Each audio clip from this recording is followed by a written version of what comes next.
tanggapan Om Rocky nih tentang ini. Astaga.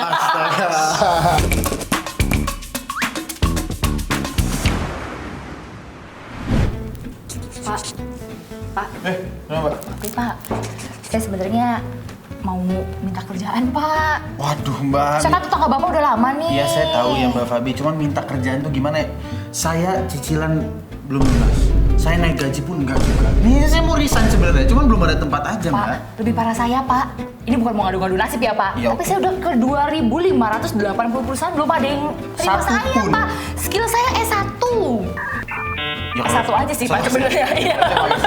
Oh, Cuman iya. udah gini, berhubung Mbak lagi ada keluar, kebetulan saya lagi kedatangan tamu nih. Dan tamunya saya rasa bisa lah bantu Mbak. Bisa kasih saya kerja nih? Bisa kasih saya kerja? Kerja sih saya nggak janji Mbak. Cuman kalau untuk membantu jawaban dari keresahan-keresahan Mbak mungkin bisa bantu. Oke. Gimana mau ikut? Boleh deh Pak. Yaudah, yuk. Yuk. Ketinggalan.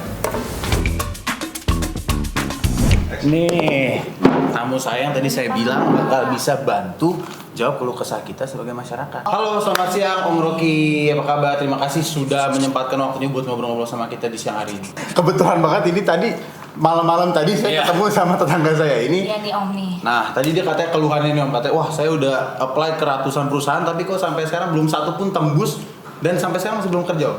Gimana ya Pak? Ya saya juga sampai gugup nih. Soalnya udah 2.000 perusahaan nih Pak. Saya belum dapat 2.000 tapi kerja. satu pun nggak masuk. Tapi apa emang bener Om kalau memang berita-beritanya katanya Gen Z ini emang mental ini agak lemah gitu. Kamu udah coba ke perusahaan deodoran belum? Wah, kayaknya semua perusahaan dari semua industri saya coba Om. Sekarang lagi laku tuh mencari pemasar, marketer buat deodoran anti bau ketek. Berarti kalau deodoran kayaknya masih ada ya Om, Udah, katanya. karena yang dicari itu Gen Z itu sebetulnya. Tetapi kita mau lihat bagaimana Gen Z ini berupaya untuk membuka pasar percakapan justru. Bukan pasar produk, karena Gen Z bisa dapat produk dari mana aja itu. Tapi pasar percakapan itu yang kurang di kita. Padahal Gen Z ini butuh ruang publik untuk mengeksplorasi pikiran mereka, kegelisahan mereka, keresahan mereka tuh. Tapi oke, itu kalau saya lihat kenapa memang ada kesulitan untuk diterima kerja. Karena mungkin dalam seminggu ini data statistik menunjukkan ada 60 juta pemuda Indonesia mencari kerja. Sementara kalau ekonominya cuma tumbuh 5%, kan dalam teori ekonomi pertumbuhan 1% itu menghasilkan penyerapan tenaga kerja 400.000. Jadi kalau 5%, 5 kali 5 cuma 2 juta. Artinya ada 58 juta yang seperti kamu tuh. Jadi Saya nggak usah nomor termasuk salah satu satunya. karena you are part of the no part. Betul. Nah, Bagian sebenarnya dari yang bukan. tadi saya juga waktu dibilang mental lemah, saya juga rada tersinggung nih Om.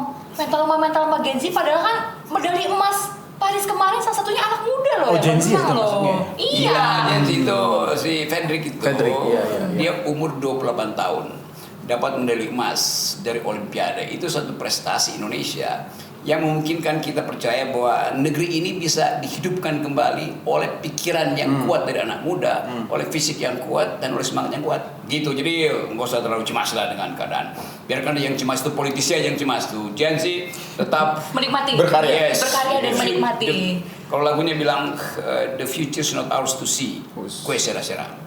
Sera-sera. Nah, kalau yang belum tahu nih, kalau nggak salah ya Om Rocky kan juga tergabung sebagai wakil ketua umum ya Om ya di Federasi Panjat Tebing Indonesia ya. Iya, saya wakil ketua umumnya Ibu Yeni Wahid, dan kita pilih Ibu Yeni karena dia perempuan yang tough, yang tangguh tuh. Dia menemani ayahnya sebagai presiden dan udah melalang buana untuk membawa Gus Dur, memperkenalkan Indonesia di mancanegara. Nah, itu bedanya anak presiden yang dulu dan yang sekarang.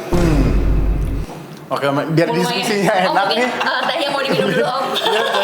Biar relax.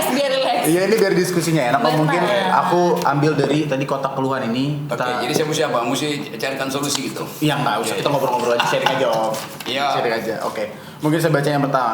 Dia bilang, saya nggak terima generasi muda dibilang mental lemah.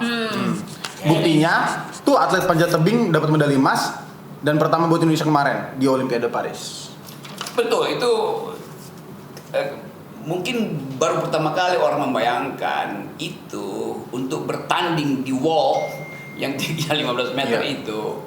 Kemarin misalnya Salsabila lalu Desa itu dua atlet kita yang kita proyeksikan akan bawa pulang medali emas itu hanya beda 0,06 detik dengan penandingnya. Ya. Jadi bayangin, saya kasih gambaran dulu ya, betapa olahraga itu sangat critical point-nya itu dikit sekali. Ya.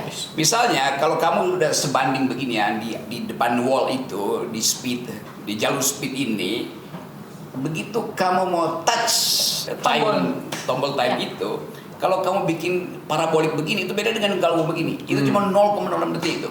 Jadi komputer itu memang bekas sekali, nggak mungkin orang berbohong di situ. Kalau dalam politik orang bisa berbohong tuh.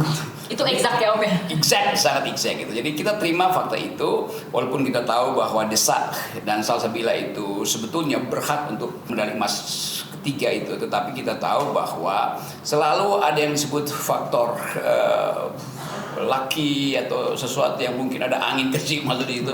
Jadi ini olahraga yang betul-betul sudah dihitung dengan komputer dan nggak bisa lagi kita ya ngeles, nggak bisa itu. Jadi tetap itu. Nah, Frederick itu orang yang punya watak keras, kuat, maksudnya tough itu, dan kita dari masa pertama kemudian diikuti oleh angkat besi. Jadi kita bawa pulang 2 medali emas. Itu saya persembahkan atas nama atlet dan pengurus, juga pelatih terutama buat negeri ini.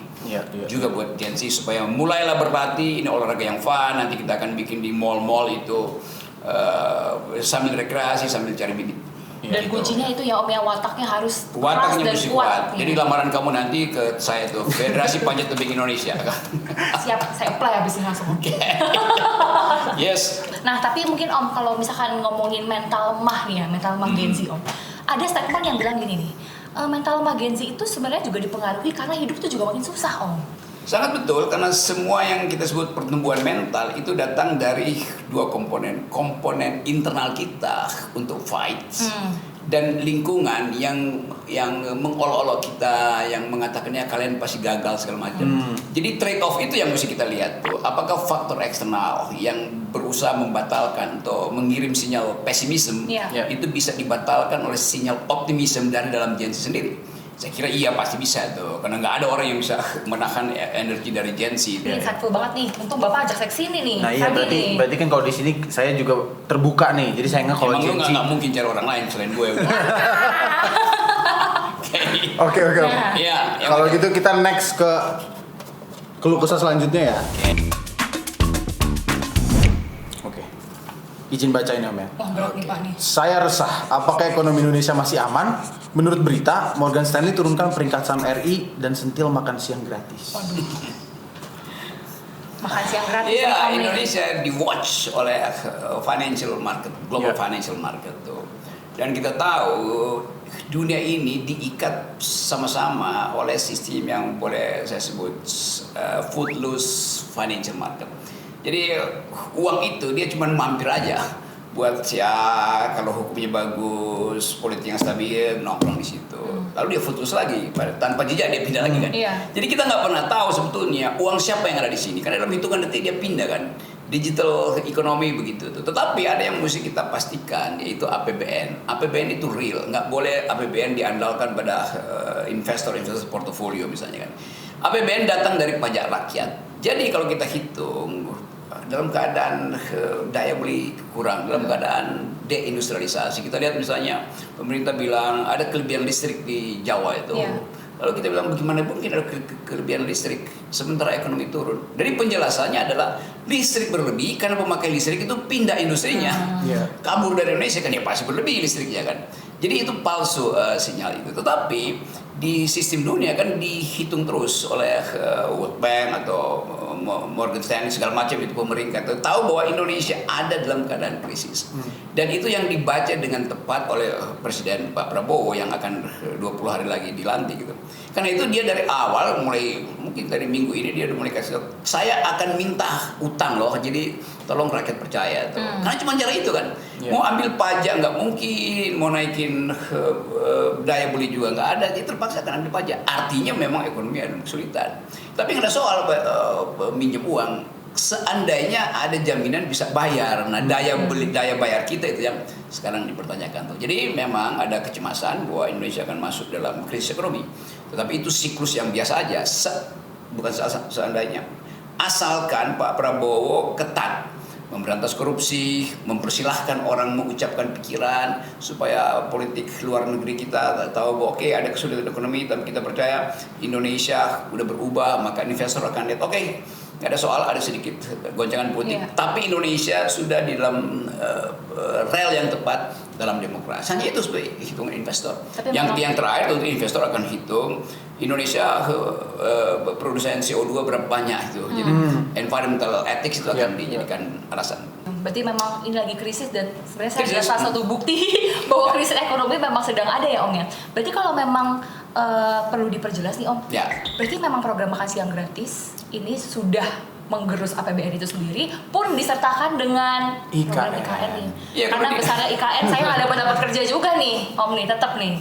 Kan IKN itu sesuatu yang sebetulnya tidak dijanjikan oleh Pak Jokowi. Tiba-tiba dia ada di situ. Lalu kita tanya kenapa ada di situ. Itu artinya ada ambisi yang melampaui kalkulasi APBN. Kan jadi kita bagaimana mungkin kita mesti boost ambisi itu kan. Jadi APBN itu anggaran pendapatan belanja negara itu selalu merupakan batas dari ambisi seseorang. Anda punya ambisi iya, tapi kalau APBN-nya nggak mampu, lain kalau dari awal itu betul-betul B2B, bisnis to bisnis, tapi kan akhirnya pakai anggaran kan, dan sekarang mesti dikeluarin berapa 400 triliun setiap tahun itu untuk APBN, untuk makan siang juga 400 triliun, itu udah 800 triliun, untuk pendidikan dan kesehatan udah kira-kira 500 udah 1.500 triliun tuh, untuk bayar utang swasta potensial kita diras karena utang swasta mesti ada stok kira-kira 800 triliun juga. Jadi kalau kita hitung misalnya Pak Prabowo butuh kira-kira 3.000 triliun untuk memulai start ini dalam 1 tahun pertama misalnya tuh. Hutang oke, akan minta 700 sampai 800 triliun, tetapi kemudian ekonomi tidak mungkin ditumbuhkan hanya dengan utang, kan itu masalah-masalah real kan. Nah sementara ada kejar-kejaran antara kebutuhan anak-anak muda yang itu menganggap bahwa kok lamban betul ya. Betul. Nah itu lack of trusteeship itu yang membuat orang menduga akan ada kecelakaan sejarah di depan. Jadi kita mesti menduga hal yang buruk walaupun kita tahu cara menyelesaikannya. Tapi jangan kita sok-sok optimis nanti ekonomi yang enggak mungkin itu, karena dunia itu informasi itu bahkan bisa dilihat dari kotak mikroskop bahwa Indonesia itu ada di dalam bahaya atau ada dalam potential crisis. Iya, berarti kalau sebenarnya aku bisa simpulkan memang ya ke depan ini ya ibaratnya Indonesia ini lagi di posisi yang agak rawan. Nah terus misalnya tadi keluhannya kayak Mbak Fabi ini tadi bilang keluhannya nggak dapat kerja, berarti itu memang nggak semata-mata internalnya dari SDM-nya aja tuh. Nah, itu real sekali, real sekali bahwa kesulitan kerja itu real sekali. Jadi we are riding the tidal wave of economic crisis atau financial crisis. At least itu, dan semua hal itu kan kita udah duga dari awal. Kenapa itu terjadi? Karena pemborosan itu intinya kan. Jadi menurut saya yang saya sering kasih kritik, Pak Jokowi menganggap bahwa APBN itu kayak metik daun beringin yang akhirnya dia tebang sendiri kan. Jadi sebetulnya APBN itu kan keseimbangan yang dibutuhkan supaya ekonomi jangan terlalu cepat bertumbuh, supaya tidak overheating, tapi juga basis dari ekonomi itu mesti betul-betul real, bukan ekonomi yang dasarkan pada tukar tambah portofolio di pasar uang, kan bukan itu yang namanya ekonomi kan. Jadi itu sebetulnya yang dimengerti saya kira oleh Pak Prabowo, dan pasti dia akan berupaya untuk tambal itu.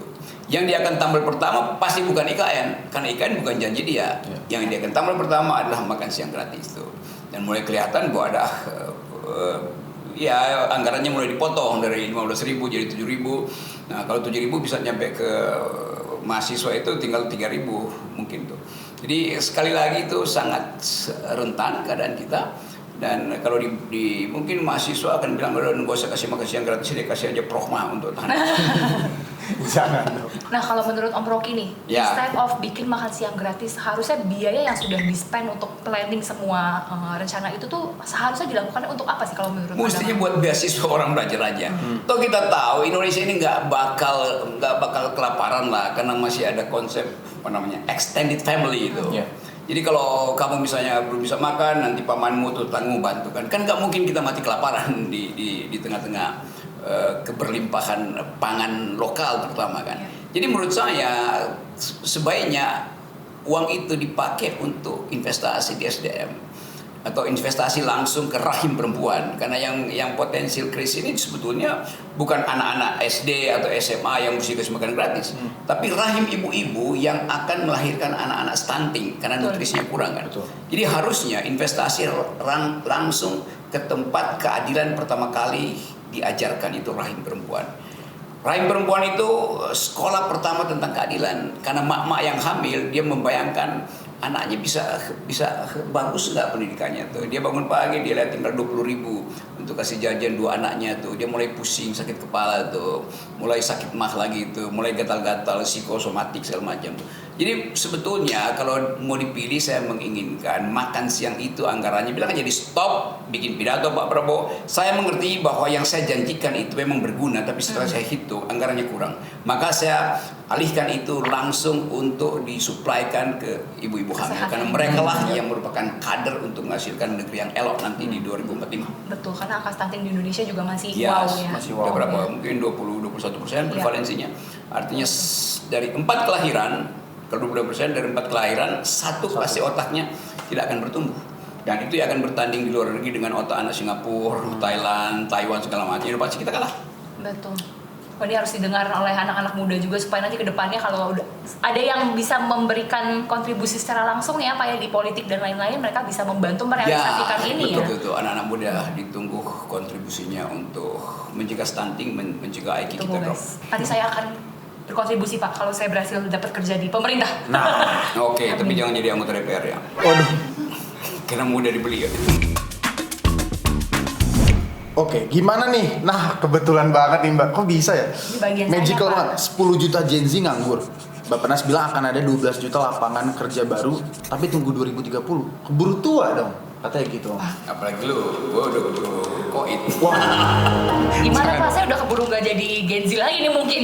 Hitungannya nih. Tetap yang diproyeksikan Bapenas itu, kalau ekonomi itu tumbuh 5% yang saya terangkan tadi, itu ada lag antara kecepatan pertumbuhan. Jadi semacam kutukan Malthusian, kita belajar bahwa pertumbuhan penduduk lebih cepat dari pertumbuhan ekonomi. Tetapi kalau saya baca data, sebetulnya kita mengalami depopulasi itu. Jadi rata-rata pertumbuhan penduduk kita 1,5 itu, bukan lagi 2 tuh. Jadi 1,5 anak sebetulnya tuh. Jadi itu menunjukkan ada hal yang bagus, tetapi kita mesti hitung kenapa ada depopulasi itu. Artinya suatu waktu kita masuk pada jebakan seperti Jepang yang bahkan supaya bisa kawin dikasih penyubur supaya kawin dan melahirkan, buat sekedar kawin kan, kawin dan hamil. Singapura udah begitu, Taiwan juga, negara-negara Eropa lebih dulu lagi. Jadi sebetulnya ada gejala depopulasi yang belum bisa kita terangkan tuh apa penyebabnya, karena orang mungkin merasa kalau di Jepang orang ya depopulasi bukan karena kesulitan ekonomi. Di sini sangat mungkin karena kesulitan ekonomi. Jadi rasionalitas anak muda berpikir saya nggak mungkin kawin kalau perkawinan itu menghasilkan kehamilan itu justru menelantarkan anak-anak. Nah, kelas menengah kota-kota besar berpikir semacam itu. Problemnya tadi kamu sampaikan, bahkan dalam keadaan depopulasi tetap sulit kerja. Jadi memang ada fundamental ekonomi yang tidak menyediakan harapan atau semacam politics of hope bagi Gen Z ini. Kita mesti sadar bahwa Gen Z ini adalah mereka yang potensial untuk bikin gara-gara, cari huru-hara dengan kekuasaan. Itu yang terjadi misalnya kemarin di Bangladesh ketika Hanani berupaya untuk menutup Bangladesh ya, yang kemarin yang Perdana Menterinya kabur itu. Kan itu juga cuma masalah ketika anak-anak muda ini memberi kritik lalu dihadapi dengan kekerasan tuh. Nah nggak ada soal begitu. Tetapi karena nggak mampu lagi diatasi, maka internetnya dimatikan oleh negara. Marahlah anak-anak muda itu kan. Karena internet itu udah jadi kebutuhan primer dari Gen Z. Jadi sekali lagi jangan sampai ini Menko Info atau Presiden Jokowi mematikan internet di Jakarta tuh hanya untuk mencegah saling kirim pesan untuk pasang Garuda Biru misalnya kan. Itu intinya. Jadi kita mau kasih sinyal juga melalui podcast ini bahwa gerakan-gerakan sosial itu punya logika sendiri tuh.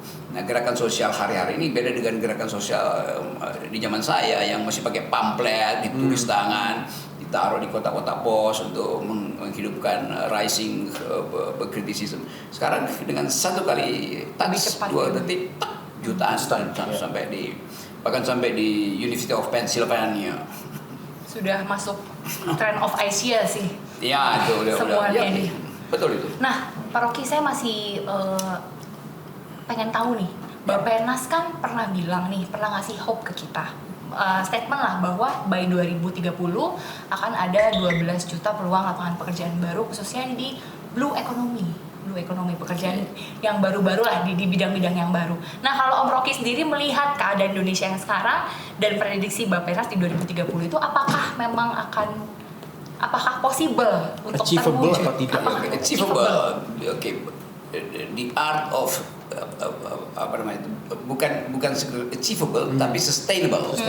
Dia achievable, oke, potensial dia diharapkan, tetapi begitu ekonomi itu diajukan sebagai kesempatan untuk menghidupkan pertumbuhan, itu anak-anak muda di Eropa mulai pasang kuping dan pasang mata, karena anak-anak muda di Eropa didoktrin untuk mulai menghindari ekonomi yang boros energi kan.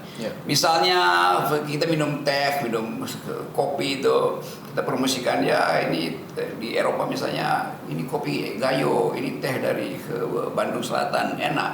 Mereka semua enak. Tapi mereka mulai curiga. Coba kita lihat kopi dari Gayo itu di bukit keberapa di Aceh itu kan. Ya pakai parameter Google tuh, bukit ke-7 misalnya. Lalu dia terangkan, bukankah bukit ke-7 itu 2 bulan lalu masih hijau? Kenapa sekarang menjadi kebun teh? Kenapa sekarang jadi kebun kopi? Artinya Anda merusak lingkungan. Diboikot lagi pasti itu kan. Jadi ide anak muda itu udah melampaui tipu-tipu dari korporasi yang bersekutu dengan negara kan. Nah itu yang bahaya tuh. Jadi kalau Bappenas bilang iya ada lapangan kerja, itu yang mana tuh lapangan kerja yang bakal diboikot di Eropa? Atau lapangan kerja yang justru memungkinkan generasi Indonesia memberi sinyal pada generasi di Eropa itu invest ke kita, karena kita sustainability yang paling penting, the sustainability of the idea of sustainable development. Kan itu logiknya begitu tuh. Jadi anak-anak muda mungkin ketemu dengan pemodal di Eropa, si anak muda Eropa bilang pada anak muda Indonesia, do you speak environmental ethics? Do you speak feminist point of view on justice and economic affair? Kan bagi mereka environment itu jadi new grammar di dalam percakapan dunia kan. Nah, Bappenas harusnya paham itu tuh. Nah, sekali Bappenas sebutkan akan dibuatkan lapangan kerja, itu radar Eropa dan Amerika, lapangan kerja mana? Yang mau gundulin hutan. Nah, itu kira-kira tuh. Yang nanti buktinya bisa kita lihat 2030 mungkin ya. Ya itu akan terlihat. Tapi aku agak penasaran sih Om. Tadi gara-gara Om bilang seperti itu, sustainability and all itu sebenarnya kalau off the bat nih. Kalau aku sih pribadi ya mikirnya apakah sebenarnya Indonesia ini, anak-anak muda ini udah siap, udah well equipped buat bisa ngarah ke situ gitu, ke sustainability. Gara-gara ya kalau aku pribadi mungkin dulu waktu zaman kuliah knowledge soal itu sendiri itu nggak sedalam itu gitu. Mungkin ada introduction dan lain-lain, cuman untuk kita bisa tap in dan kita develop di segmen itu mungkin cuman beberapa orang yang mungkin bahasanya privilege kali yang punya kesempatan untuk belajar itu gitu. Privilege itu bukan hanya 5% dari populasi itu. Tetapi tetap ide itu yang akan lead ke arah next generation kan. Jadi kalau ide itu kita batalkan sekarang, kita akan dapat lag yang lebih panjang tuh, nggak mampu lagi untuk regain the idea of green economy itu. Jadi sekali lagi walaupun itu sedikit, tetapi ide itu sudah di situ dan ide itu in the making. Jadi saya anggap bahwa mestinya pemerintah jangan buta huruf dengan ide yang walaupun sedikit dikenali oleh masyarakat Gen Z Indonesia. Nah Mbak, kebetulan berhubung kotak keluhan ini untuk hari ini udah kosong, kira-kira kalau dari Mbak Fabi gimana? Apakah udah puas? Apakah ada keresahan tambahan? Follow up? Saya masih ada satu keresahan lagi Pak, yang mau saya tanyakan nih ke Om Rocky ini. Oke, kira-kira apa tuh Mbak? Nah sebenarnya ini tulisannya CV ya, tapi ternyata ini bukan CV Pak. Oh, itu bukan CV? Saya membawa sesuatu yang sangat, berat banget nih sebenarnya bebannya nih. Saya jadi takut nih Mbak, sebenarnya itu apa? Jadi sebenarnya saya pengen minta tanggapan Om Rocky nih. Yang pertama kali ya mungkin setelah insiden ini terjadi tentang ini. Astaga. Itu berat banget nih Om. Membawa ini berat banget nih. Nah, CV artinya catatan viral. Karena ini udah viral. Ini udah viral. Peringatan betul. Dan kan kadang-kala kita sekedar melihat ya Garuda, ada Garuda emas, lambang negara. Ada Garuda merah, lambang Gerindra. Sekarang Garuda biru. Garuda biru. Dan semua peringatan darurat. Dan semua orang bisa tafsirkan suka-sukanya. Buat saya biru itu artinya tanda seseorang habis digebuk tuh, lebam biru-biruan tuh. Jadi mungkin Garuda ini habis digebuk oleh seorang raja yang oleh Bahlil namanya Raja Jawa itu, maka Garudanya biru-biru. Tetapi ini tanda bahwa ada protes umum terhadap keadaan. Ini bukan viral di Indonesia nih. Saya juga ditanya oleh teman-teman luar negeri, mereka yang dapat LPDP di luar negeri, bahkan merasa apa kita kembalikan aja ini LPDP supaya pulang dan membuat Garuda itu kembali emas. Jadi sekali lagi itu penanda wake up call. The politician ini tanda untuk membangunkan kalangan elit bahwa rakyat punya kemampuan untuk menyatakan tidak pada pemerintahan otoriter. Nah, Om, setelah memaparkan sedikit tentang ini, pesan untuk anak-anak muda yang akan menonton video karena ini kan a sort of a wake up call juga nih Om. Betul. Buat anak-anak muda. Karena ini nggak cuman, ini kayaknya lintas generasi semuanya sedang concern akan ini ya Om ya. Saya gembira karena terbentuk satu jaringan berdasarkan satu ide bahwa kita mau menyelamatkan Garuda. Kita ingin Garuda itu terbang tanpa menyentuh segala macam pohon, termasuk pohon beringin. Jadi kita ingin supaya Garuda itu betul-betul kita rayakan kembali bahwa dia bisa terbang dengan gembira tuh, melihat bahwa Indonesia sudah ditemukan kembali. Jadi anak-anak muda ini yang menghasilkan ide ini punya kapasitas untuk menemukan kembali Indonesia yang berpikir, menemukan kembali Indonesia yang berhati nurani. Jadi semua hal yang baik akhirnya bisa dilambangkan melalui sifat Garuda itu tuh. Sayapnya itu bukan untuk dikepakkan supaya terjadi badai, tapi untuk melindungi negeri ini dari kemajemukan, dari perasaan-perasaan batin yang nggak bisa diucapkan. Jadi selamat datang Garuda Biru. Garuda Biru adalah simbol bahwa anak muda mampu menemukan kembali Indonesia. Luar biasa. Mantap. Merdeka. Luar biasa, merdeka. Karena saya pribadi juga turut berduka cita sih atas apa yang terjadi di negara kita ya. Udah ditimpa, nggak keterima kerja, ditimpa pula dengan berita dan segala macam gimmick, ya entah gimmick atau bukan ya Om ya. Tapi kita harap ini menjadi sebuah turning point lah, apalagi buat kita anak-anak muda, supaya kita lebih melek, supaya kita lebih peduli ya take action juga. Ya kita lebih vokal seperti itu. Semoga negara kita cepat pulih dan adil. Nah itu kepastian yang harus kita buktikan. Gimana Mbak Fabi? Kira-kira udah sedikit terjawab nggak sih keluhan-keluhan dan keresahannya? Ternyata banyak Pak yang dijawab. Yang saya tidak tanyakan pun sudah terjawab juga sebenarnya. Tersinggung juga ya? Iya. Saya terima kasih loh ya Pak sudah mengundang saya ke sini loh. Sama-sama. Nah tapi supaya lebih afdol nih Om Rocky nih. Saya kan sebagai perwakilan Gen Z Indonesia. Kita mau minta pesan dan harapan Om Rocky bagi anak muda Indonesia yang akan saya perbanyak nih. Oke, saya tuliskan harapan ya, bagus istilah itu. Oke, nanti dibacakan setelah saya tulis ya. Siap. Oke, siapa yang mau baca? Luar biasa. Bisa baca nggak? Ide adalah pupuk bagi harapan. Ide yang kuatlah yang pasti menumbuhkan bangsa. Saya percaya pada ide-ide Gen Z. Oke. Luar biasa Om.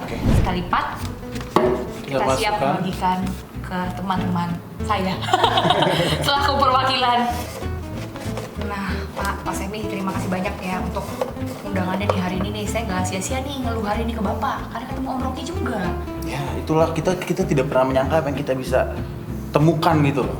Nah jadi kalau misalnya bisa kita simpulkan ya teman-teman, jadi kalau di masa-masa yang Indonesia sedang rentan seperti ini tuh kita sebagai generasi muda itu harus lebih kreatif juga lah. Kita harus bisa mulai cari-cari kesempatan-kesempatan di mana kita bisa ya cari ya pendapatan dari mana aja gitu, mungkin dari mana aja. Tapi kalau misalnya Mbak Fabi nih nanti ada kepikiran, wah saya pengen sambil nyari kerja yang full time, saya mau sambil nerusin hobi saya pengen graphic design misalnya. Nah nanti kebetulan Om kita kenal dia platform namanya Biras. Nah, nanti di situ tuh bakal tersedia bisa menyediakan jasa. Jadi kalau buat teman-teman yang punya bakat, punya talent, punya hobi dan bisa ngerjain buat teman-teman yang butuh, nanti bisa melalui Biras gitu. Oke, saya senang ini Biras mengambil inisiatif untuk mengumpulkan, coba saya lihat nih, keluh kesah. Tapi setelah keluh kesah, mesti ada solusi. Solusinya ada di Bires. Beres artinya benahi Republik sampai tuntas. Luar biasa. Mantap Om Rocky. Mantap. Ini berarti saya kalau skillnya saya servis komputer itu bisa Pak? Ya bisa. Semua bisa di Bisa servis AC, servis komputer, servis piano, gitar, semua bisa Mbak. Dan servis otak politisi. Kalau orang-orang tertentu aja kayaknya Om itu. Iya. Kayaknya Mbaknya nggak bisa ya. Saya takut Pak.